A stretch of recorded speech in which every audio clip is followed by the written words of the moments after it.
This is Misamis Oriental, Philippines, the Golden Pearl Gateway to Northern Mindanao. Mapasigarbuhon si Annabel McDonnell sa pagpakita sa kaanyag sa probinsya sa Misamis Oriental sa baguhay lang gipagawas nga tourism video alang sa nagpadayon nga kompetisyon sa Miss Universe Philippines 2022.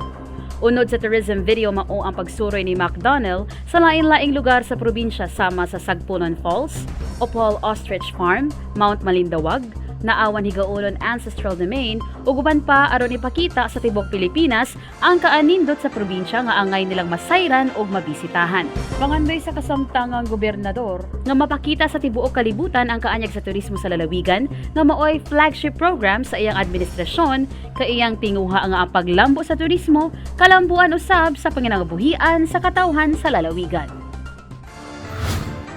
Garbo ug honor sa lalawigan ang representasyon ni McDonnell sa national stage kung asa ang Coronation Night ipahigayon sa SM Mall of Asia Arena adlong Sabado, Abril 30, 2022.